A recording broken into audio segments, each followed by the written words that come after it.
In this skill, we're again using Le Chatelier's principle. Le Chatelier's principle says that if we have a reaction that is already at equilibrium, if we then put a stress on the system, the equilibrium position will shift to counter that stress. In this particular question, we have a container with fictional substances ZA2, Z, and A2. We're told it's initially at equilibrium.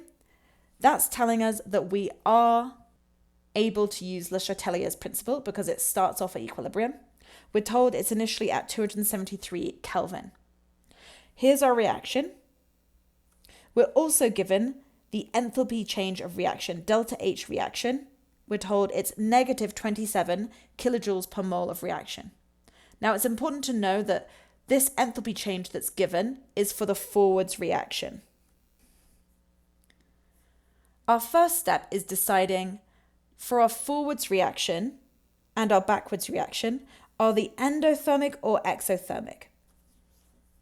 So we know that for our forwards reaction, the enthalpy change is negative 27 kilojoules per mole of reaction.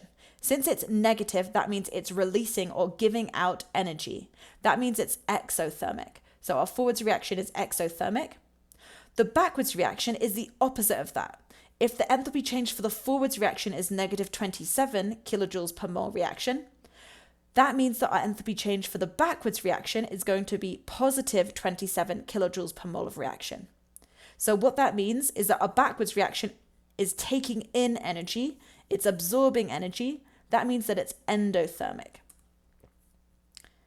We're next told the system is stressed by decreasing the temperature inside the container. So that's our stress that's happening.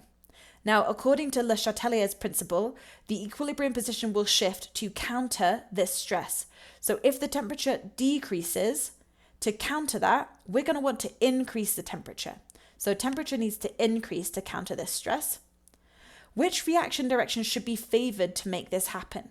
Well, if we need to increase the temperature, that means we need to favor the exothermic reaction, because exothermic reactions release heat energy, which is going to increase the temperature of the substances.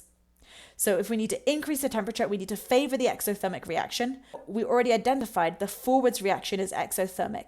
So which reaction should be favored to make this happen? It's the forwards reaction because it is exothermic. So in which direction will the equilibrium shift? In the forwards direction. So it's going to shift towards the products because we need the forwards reaction to be favored. Let's do one more question of this type. In this question, we again have fictional substances A, M2, and AM3, and water, and it's initially at equilibrium at 298 Kelvin. So here's our equation for our reaction, and here's our enthalpy change of reaction. Remember, that's given for the forwards direction. So first we need to answer for the forwards reaction and the backwards reaction. Are they endothermic or exothermic? So since we have a positive enthalpy change of reaction for our forwards reaction, that means our forwards reaction is endothermic. It's going to absorb or take in energy, hence that positive enthalpy of reaction. So that's going to be endothermic for the forwards reaction. The backwards reaction is the opposite. The enthalpy change of the backwards reaction is going to be negative 629 kilojoules per mole of reaction. If it's negative, that means it's releasing or giving out energy, which means it's exothermic. We're then told the system is stressed by increasing the temperature inside the container. So according to Le Chatelier's principle, we need to counter the stress by making the opposite thing happen. And the way we're going to do that is by shifting the equilibrium position. So if the temperature increases inside the container, the thing that needs to change to counteract this stress is we need to decrease the temperature. So to decrease the temperature, we're going to need to favor the endothermic reaction.